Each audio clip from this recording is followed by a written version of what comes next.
Hello and welcome to Secrets for a Happy Life podcast, where we go on a journey to uncover the essence of a fulfilling existence. Have you ever stood at the crossroad of your life, wondering which path leads to true happiness?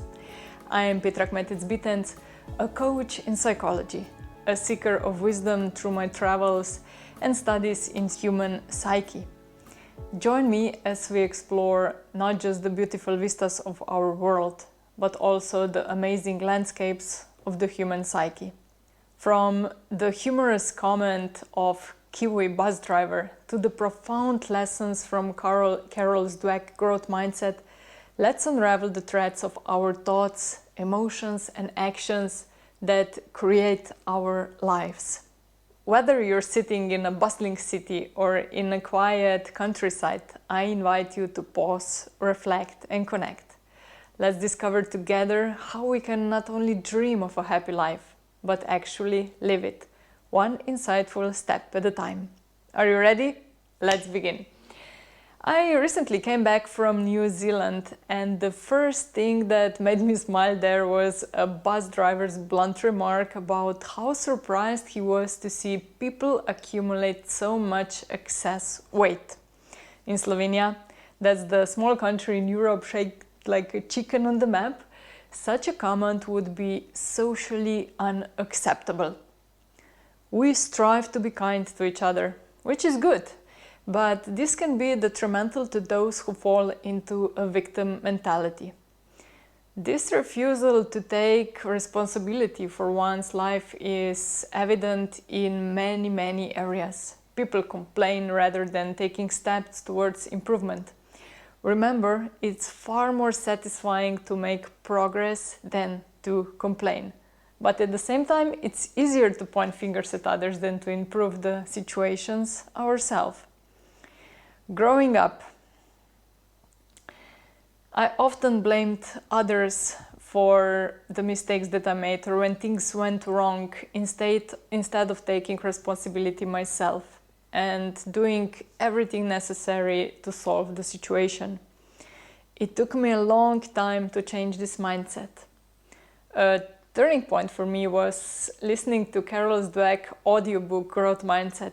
I can vividly recall riding a motorbike on a winding road in northern Thailand when I had my aha moment.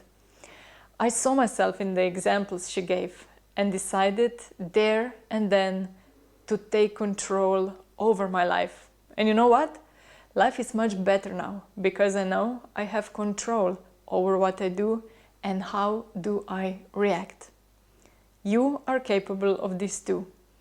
Next time you catch yourself complaining, stop and ask, am I willing to change the situation? And if not, then stop complaining. Life is much happier when you accept responsibilities. It is. Returning to the bus driver's comment, I agree that we should accept others as they are, without judgment, without criticism, with love. However, this trend of acceptance can have really big negative consequences.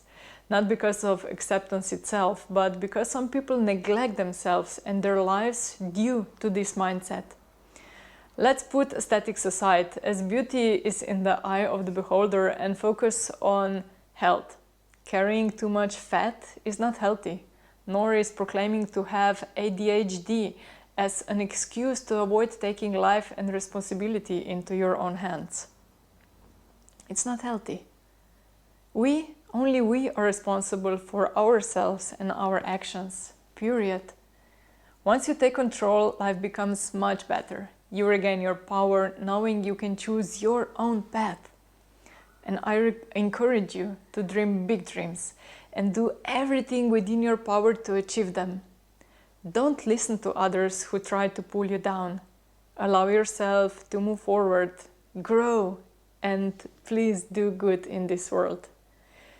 Prepare as best as you can, build your stamina and persist. Life is short, so give your best to yourself, those around you, and of course to society. I often hear from clients how they are blaming their spouses, friends, or parents for their unhappiness, or maybe a certain situation for their life struggles. Only when we explore and go through all factors, when we go deep inside the problem, they realize they've handed their power over to someone else or simply succumbed to the situation.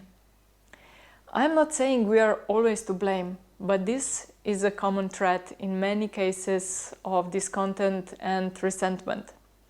Remember, you are capable and able to achieve more than you think. Let it sink in. You are capable and able to achieve more than you think you are. Persistence and action are keys. A good plan without execution remains just a plan, carrying disappointment and defeat. Action is necessary. Did you know that often when we hold grudges against people, it's due to our poorly set boundaries? We'll talk about this another time. Remind me in the comments if you want to learn more about this topic. Now, enough about psychology. Let me share you some interesting facts about New Zealand. But first, as we continue our journey in today's episode of Secrets for a Happy Life podcast, I'd like to take a moment to thank you for joining me. And if you're finding value in our conversation, please consider hitting the like button and follow the podcast. This not only supports me, but it also helps others discover our community. I also encourage you to share your thoughts and questions as we go along. Feel free to comment. I'm eager to hear your insights and what you'd like to hear more, what you'd like to learn more about in future episodes. Okay, now let's dive back into our discussion. Nature in New Zealand is phenomenal. Along the southern coast, you can see a lot of sea creatures, seals, penguins, dolphins, whales, name it. Wildlife is abundant and they are very protective of their land. Did you know they call themselves Kiwis and that they are more sheep than people in New Zealand? Yeah.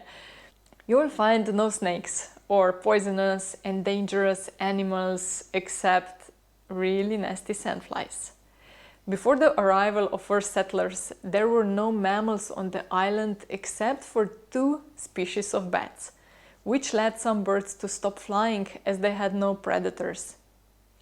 The introduction of rats, mice, toads, cats, and other predators led to the extinction of several species. They are now actively protecting native wildlife, with success stories like the kiwi bird, nearly extinct but now being preserved and even increasing in numbers. Yay! New Zealand is a place where you can see hundreds of rabbits, which they don't particularly like. Imagine why, they eat everything. I love that many places have Maori names, and at first glance it seems Europe settlers and Maori, they live together in harmony.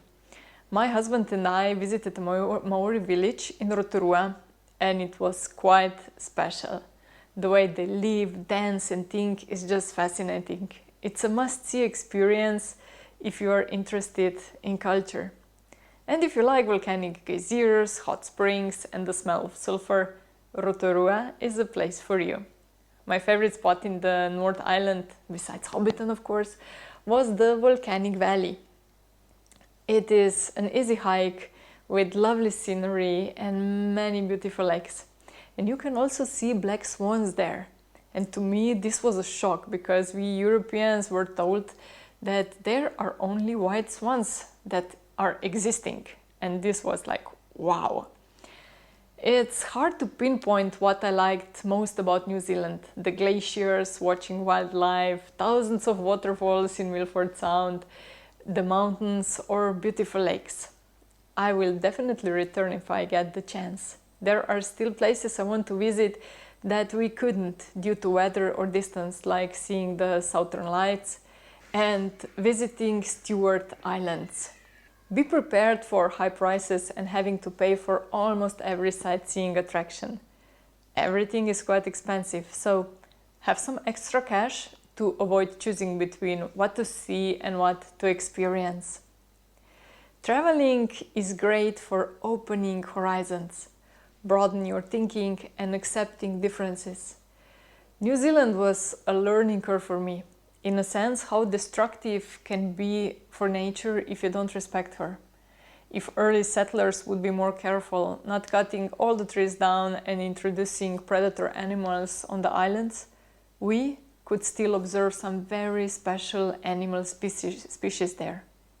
It is a reminder for us all to think about our actions and consequences. For the end, I would like to leave you with some encouragement. Please believe in yourself, allow yourselves to be who you are and grow towards your dreams. If you dream about it, work towards it. It's worth it. Meanwhile, don't forget to be kind, to live life and do something good for others, not just yourself. Giving is much better feeling than just taking. And if you're still listening, I believe you have enjoyed our time together. So hit that like button and follow the podcast for more episodes like this. Your likes and follows mean a lot to me and help our community grow. Also, I'd love to hear from you. Share your thoughts, questions, or any topics you want us to explore in future episodes in the comment section below. Your input is valuable and it helps me make this podcast more relevant and enjoyable for you. Also, if you think others would benefit from our podcast, please share it with your friends and family. Sharing is a great way to spread positivity, help others on their journey to happiness too. That's it for today. Thank you for joining me. I'm Petra Kmetec-Bitenc and you've been listening to Secrets for a Happy Life podcast. Until next time, keep seeking, keep growing and keep spreading joy. Bye bye for now.